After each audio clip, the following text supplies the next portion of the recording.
What's going down, everybody? Welcome back to the station. Welcome back to the channel. Y'all know who it is. It's your boy Ray G. You can find me on Twitter at RayGQ. And this is In the Lab, brought to you by FTN Fantasy. Make sure you go to FTNFantasy.com. Use the promo code ALLGAS when you subscribe, because I know you will. Save you a little something on the back end when you check out. But dope content creators all over, littered all over the place on FTNFantasy.com. But this is the Dynasty Trade Show, the show that gets you ready for roster construction, moving players, trading players, acquiring players, all that good stuff. Should we be trying to get Jalen Hurts, trade him away? Should we be worried about Saquon Barkley, Dalvin Cook, Alvin Kamara? I don't know. But the good people at the Prospect Talk database, run by Jordan Backus, will bring you all the trades as long as they're available to you. We will have a Dynasty Trade Show. So without further ado, I ain't finna play around. Let's get right into it and take a look at the first deal featuring a player who played in last night's game, Saquon Barkley. What are we doing with Saquon Barkley in Dynasty? I talked about a trade last episode, episode 34. Go back and check that out, where I traded for Saquon Barkley, gave up Trey Sermon, first round pick, and DJ Moore to get Saquon Barkley. A lot of people said I overpaid. I still believe in the talent. We'll see how it works out. But this trade, Saquon Barkley, Rondale Moore, a 2023 first and a 2023 third were acquired. Wow. For Mac Jones and Cam Akers. Whoa. This was yay. All right, so one more time. We had somebody give up Saquon, or give up Mac Jones and Cam Akers. So good superflex quarterback, a very promising young running back in Cam Akers. But you give up Saquon, Rondale, and a 2023 first and a 2023 third. I don't know, folks. I do not believe I would have given up Saquon and a 2023 first and Rondale Moore for Mac Jones, because that's what it is for this season. And I do believe that this individual was desperate for a quarterback in playoff contention. And here's what I'll say. I'm not gonna slam the trade and curse and use all these bad words. I ain't gonna do it. I'm not gonna call it a shit trade. But this is what happens towards the end of the seasons, right? You get teams that are right there and they believe that they can win a title.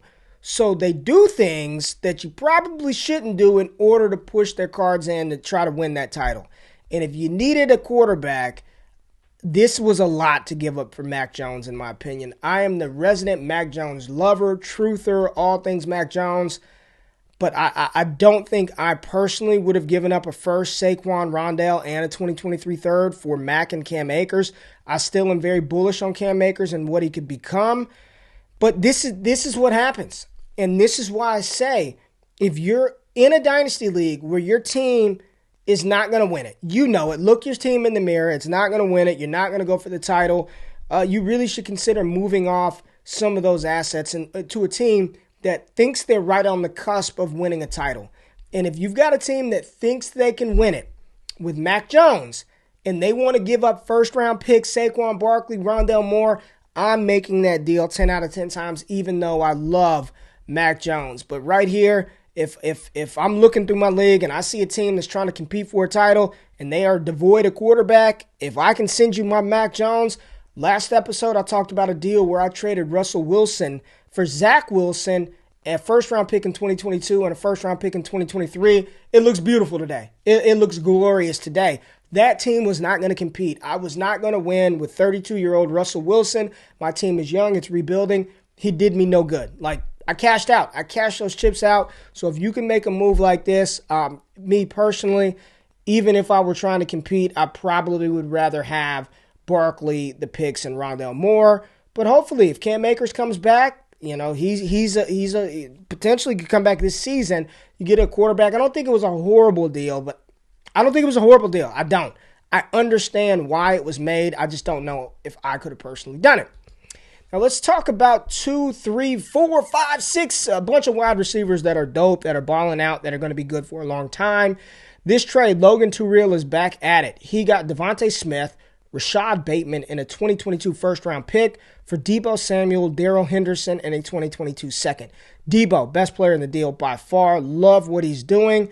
But, to get Smith and Bateman back, who are two young cornerstone players. If you hadn't checked out my show with my cornerstone rankings for the young players from 2020, 2021, and 2022, both of these guys are inside that top 25 for me. You get a first-round pick, which, the first-round picks in 2022 are going to be valuable for Deebo Samuel, Henderson in a second.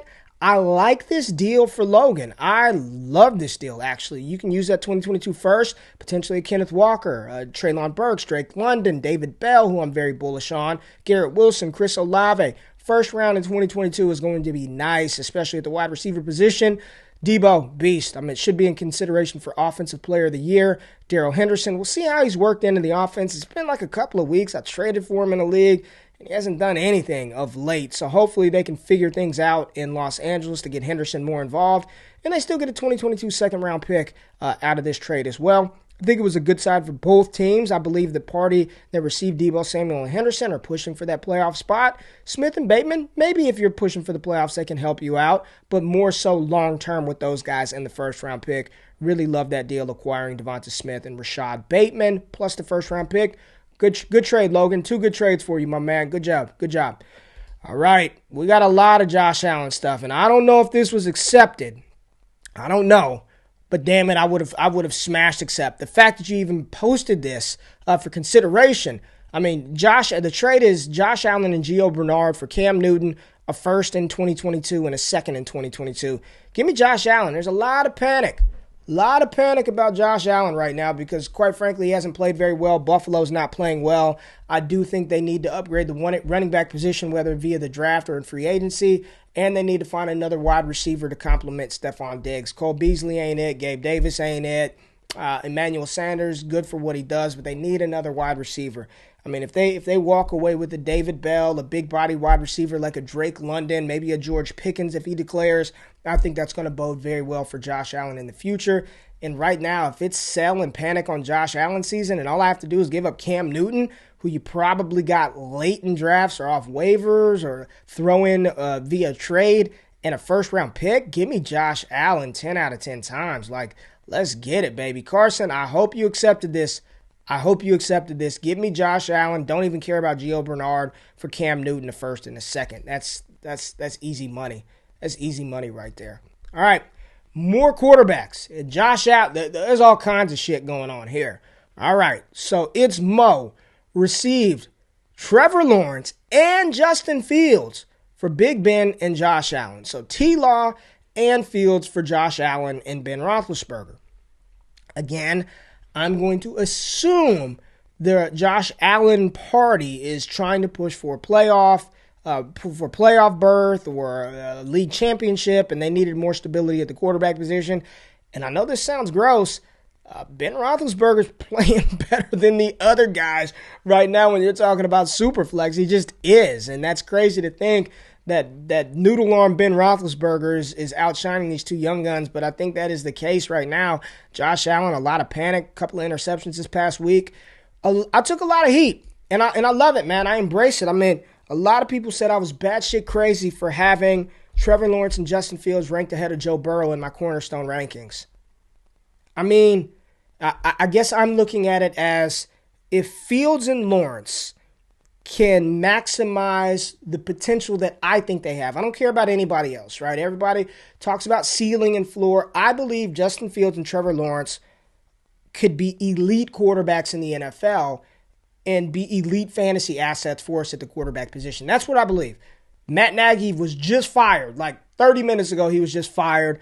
I believe they've got that type of skill set. So while today they're not playing like it, coaching situations change so quickly in the NFL.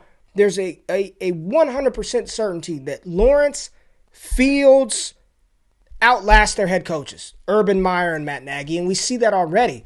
And what happens when Kellen Moore, if Kellen Moore gets the head coaching job in Chicago, Justin Fields' stock is going to skyrocket, and he's going to put him in position to be successful, like Kellen Moore helped make Dak Prescott. So for me, it's not just where they're playing now. I truly believe, and I love Joe Burrow, I truly believe Joe Burrow is he's close to like peak Joe Burrow.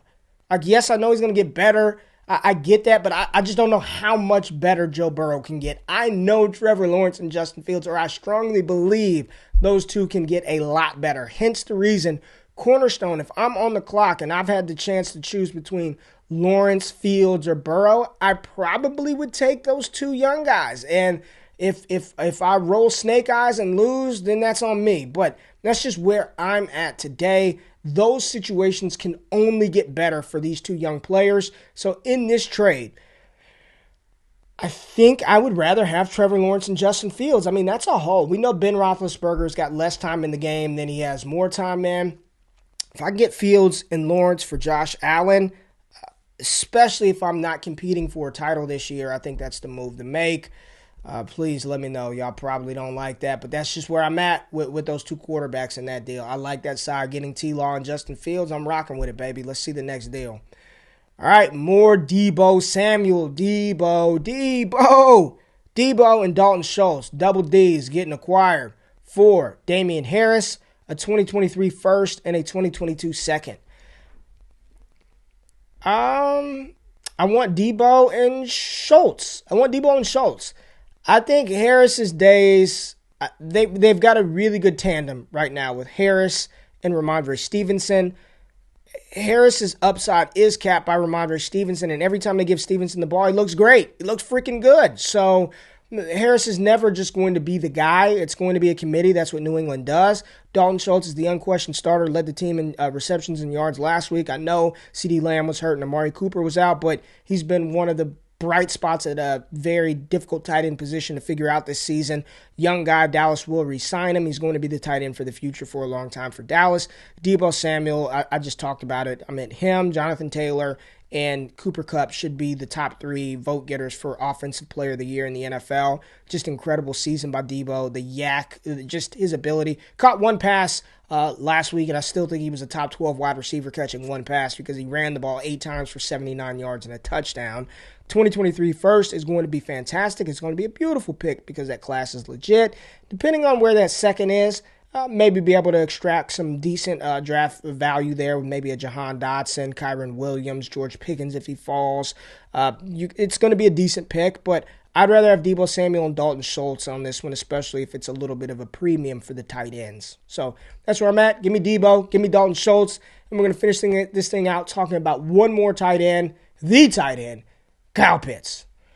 Love to see Kyle Pitts trades and where the community is valuing Kyle Pitts today. And right now, his value is a first-round pick and a second-round pick. That is it. I paid, I traded Kyle Pitts in a league for Patrick Mahomes, but I traded him and Jonathan Taylor. 14-team Superflex League, you got to have quarterbacks, and I needed a quarterback. I was a little weary on Jalen Hurts, but I think Hurts is going to be the starter long-term in Philadelphia, so 14 teams, you got to have quarterbacks. I don't care. It was a good trade for me. This is not a good trade for whoever sent Kyle Pitts away. I mean, all you get is a 2022 first and a 2022 second. That's it for Kyle Pitts. All right. Homework assignment for all of you right now because Pitts has been god-awful the past 4 weeks. Go send out offers for Kyle Pitts. A first-round pick and a second-round pick. If that's all it takes to get it done, go trade for Kyle Pitts today. Homework assignment for everybody that's on this channel. Go trade for damn Kyle Pitts. If that's all it's going to take, that's easy money. I'm doing that trade 1 million out of 1 million times. You know, Doctor Strange and the Avengers said there's 1 in 1 billion chances for the way this thing was going to play out. There's 0 in 1 billion chances I would trade Kyle Pitts for a first rounder in 2022 in a second. It's not happening. No way, no how. Go get Kyle Pitts, and I expect to see those trades in the Prospect Talk Discord channel. I appreciate y'all tapping in for episode 35 here on In the Lab in FTN Fantasy. If you like the content, if you appreciate it, if you like it, just subscribe. Hit the damn red button, subscribe, thumbs up, like it. Tell me where I went wrong in the comments. I already know the Justin Fields, Trevor Lawrence, Joe Burrow conversation is going to be heated again. I like Joe Burrow. I really do. I'm a big Joe Burrow fan. That's just where I'm at. We'll be back later this week with more trades, more film breakdowns. all kinds of content. It's content creation season on here with your boy Ray G. I appreciate y'all tapping in. I'm out of this thing. Peace.